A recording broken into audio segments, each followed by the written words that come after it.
Start करते हैं आज का वीडियो। आज का हमारा टॉपिक है मापन यंत्रों की यथार्थता तथा शुद्धता, accuracy and prescriptions of measurement instruments. इसमें हमारा सबसे पहला टॉपिक है वो है अल्पतमांक, लीस्ट काउंट। प्रत्येक मापन यंत्र पर अंकित एक छोटे खाने की माप को उस यंत्र की अल्पतमांक कहते हैं। यह है हमारे अल्पतमांक की परिभाषा। तो इसे उदाहरण से समझ लेते हैं। साधारण पैमाने पर एक छोटे खाने का मान 0.1 सेंटीमीटर या 1 मिलीमीटर होता है।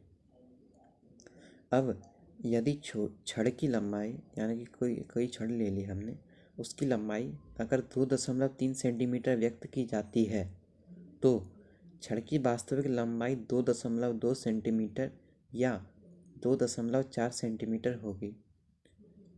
इसे दूसरे शब्दों में कहें तो छड़ की माप 2.3 सेंटीमीटर की शुद्धता प्लस माइनस 0.1 सेंटीमीटर है, यानी उसमें 0.1 सेंटीमीटर या तो ज़्यादा हो सकती है या वो कम हो सकती है। अब है हमारा सेकंड टॉपिक, संदिग्ध अंक या हमारी डाउटफुल डिजिट्स। किसी माप को उसे नापने में प्रयुक्त यंत्र की यथार्थता की सीमा के अंतर्गत व्यक्त करने पर उस माप का अंतिम अंक संदिग्ध अंक या डाउटफुल डिजिट कहलाता है। ये है डाउटफुल डिजिट या हमारे संदिग्ध अंक की परिभाषा। अब इसे समझते हैं उदाहरण से। तो यदि साधारण पैमाने से कोई लंबाई 1.7 सेंटीमीटर मापी जाती है, तो इसका अर्थ है कि लंबाई 1.71 सेंटीमीटर से 1.79 सेंटीमीटर के मध्य होगी।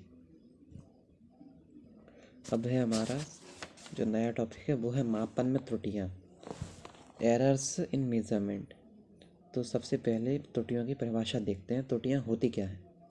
तो किसी भी भौतिक राशि का निरपेक्ष मापन असंभव है, यानी किसी भी भौतिक राशि को शुद्धता से नहीं माप सकते हम, क्योंकि प्रत्येक मात्रक या प्रत्येक मापक यंत्र तथा मापनकर्ता की यथार्थता की एक सीमा होती है, यानी कि वो एक सीमा तक ही यथार्थतापूर्वक उसे नाप सकते हैं।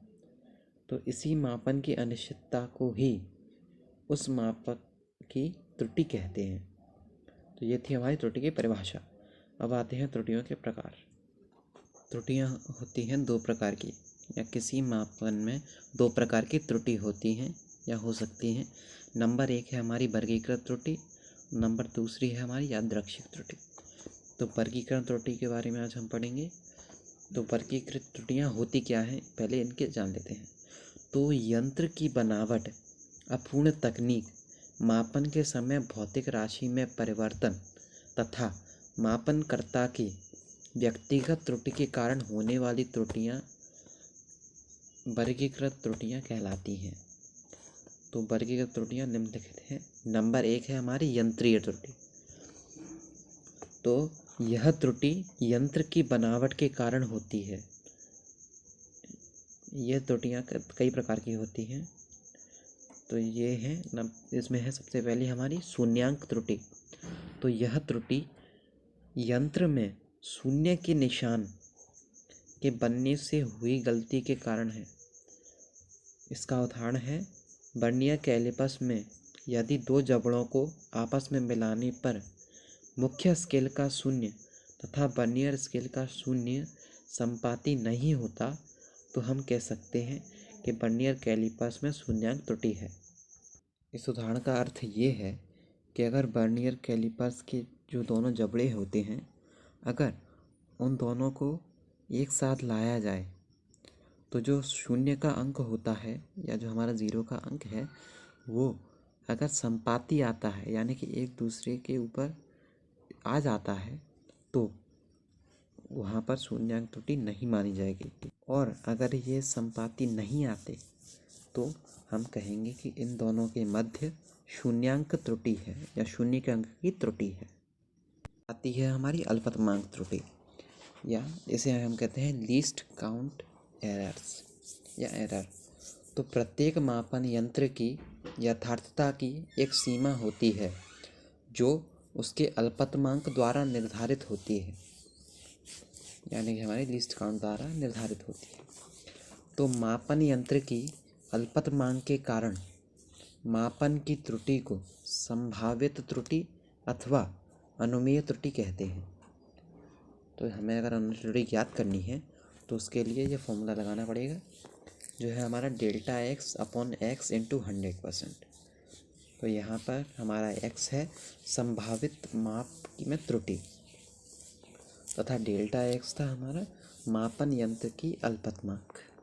अब आती है हमारी अचर त्रुटि या हमारी कांस्टेंट एरर।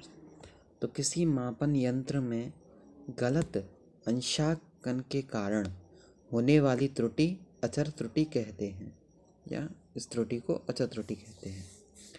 अब है हमारी थर्ड या हमारी बाह्य त्रुटि, एक्सटर्नल एरर्स। तो बाह्य भौतिक परिस्थितियों जैसे कि दाब, ताप, वायु आदि के बदलने के कारण किसी भौतिक राशि पर पड़ने वाले प्रभाव के कारण होने वाली त्रुटि बाह्य त्रुटि कहलाती है। यह थी हमारी बाह्य त्रुटि की परिभाषा। अब है अपूर्ण त्रुटि या एरर्स ड्यू टू इम्परफेक्शन। तो यह त्रुटि उपकरण की अपूर्णता के कारण होती है, यानी कि हमारा कोई भी उपकरण है वो पूर्ण रूप से निर्मित नहीं हुआ या उसके निर्माण में कोई कमी रह गई है। उदाहरण से समझते हैं इसे। कैलोरी मापन में या कैलोरी मापन के प्रयोग में विकिरण द्वारा ऊष्मा की हानि के कारण होने वाली त्रुटि, या जो हम कैलोरी मापी का प्रयोग करते हैं तब जो हानि ऊष्मा के रूप में हो जाती है, उस के कारण जो त्रुटि होती है उसे ही कहते हैं हम अपनी अपूर्ण त्रुटि। अब है व्यक्तिगत त्रुटि। तो यंत्रों का पाठ उचित प्रकार से न होने के कारण होने वाली त्रुटि व्यक्तिगत त्रुटि कहलाती है या पर्सनल एरर कहलाती है। अगर आपको आज का वीडियो पसंद आया तो वीडियो को लाइक करें, चैनल को सब्सक्राइब करें, और अगर आपको इस टॉपिक में कोई भी क्वेश्चन है या आपसे कोई क्वेश्चन रह गया है तो आप कमेंट करके उसे पूछ सकते हैं।